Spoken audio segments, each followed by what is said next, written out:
श्री शिवाय नमस्तुभ्यं। कर्जा अगर थोड़ा भी है और थोड़ी भी मात्रा का अगर कर्जा है तो उस कर्जे को चुकाने का प्रयास करें, और अगर नहीं चूक रहा तो कल सूर्य जब मकर में उत्तरायण भाव में प्रवेश कर रहा है तो एक लोटा पानी कलश मारा उसमें जल भर लीजिए और जल भरकर उसमें 7 दाने चने की दाल के डाल लीजिए। 7 दाने चने की दाल के डालकर उसमें थोड़ा सा कुंकू रौली थोड़ी सी इसमें डाल लीजिए। 3 शमी पत्र 1 बेल पत्र उस जल के अंदर डाल लीजिए मार, और डालकर सूर्य नारायण भगवान को दर्शन करते समय जल छोड़ते समय उत्तर की ओर, आपके घर से जब उत्तर का जो भाग हो उस ओर जल का भाग थोड़ा सा छोड़े।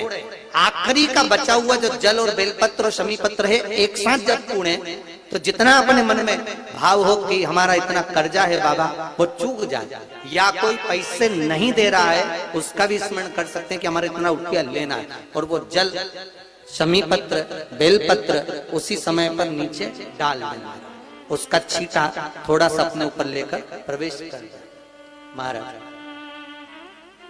ज्यादा से ज्यादा 5 महीने 6 महीने कहीं ना कहीं बाबा इससे कृपा कर देता है, कोई सहयोग कोई धन कोई संपदा कोई व्यापार ऐसा बना देता है कि पैसा हाथ में आता है और कर्जा चूक जाता है। ये बाबा ही। और एक बात का याद रखना, हमें किसी से लेकर नहीं देना है कर्जा, भगवान से ये निवेदन करना है हमको कि बाबा हमको ऐसा व्यापार दे ऐसा धन हमारा खुद का दे जिससे हम अपने पैसे से कर्जा चुका। मालूम पड़े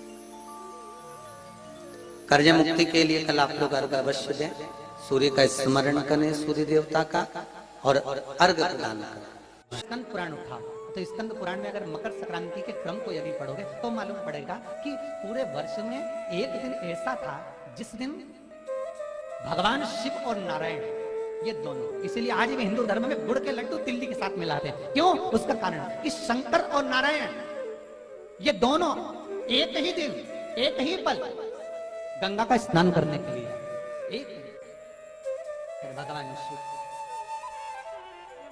देखिए कितना कितना हमारे हिंदू धर्म में एक एक तिथि का एक एक बार का एक एक महत्व है, उसको समझिए।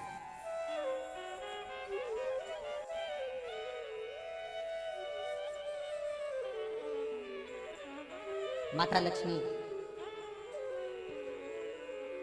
भगवान नारायण और भगवान शिव को स्नान के लिए गुप्त रूप से झांकती है।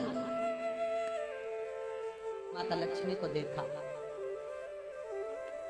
तिरछी दृष्टि, तो माता लक्ष्मी को देखकर भगवान विष्णु शिव जी को देखे तो शंकर भगवान ने कहा नारायण हमने देख लिया महारानी लक्ष्मी झांक रही है, हमने वर दे दिया कि लक्ष्मी का एक नाम गुप्त लक्ष्मी रहेगा, ये छुपी रहेगी। और आज मकर संक्रांति के दिन नारायण और शिव का दर्शन इस लक्ष्मी ने करा है, पर जो गुप्त लक्ष्मी का दान दे देगा तो उसके घर में कभी कोई बड़ी बीमारी प्रवेश नहीं करेगी। कैंसर जैसा रोग, किडनी और लीवर का रोग नहीं हो सकता। आज भी नियम है कि मकर संक्रांति के दिन एक लड्डू बनाया जाता है गुड़ और तिल्ली का, उसमें 1 का सिक्का 2 का सिक्का या कोई लक्ष्मी उसमें फंसा दी जाती है और लड्डू को पैक कर कर किसी मंदिर में दान दे दिया जाता है, उसको कहते हैं गुप्त लक्ष्मी, जिससे घर में कोई बड़ी बीमारी प्रवेश नहीं हो। वो केवल मकर संक्रांति को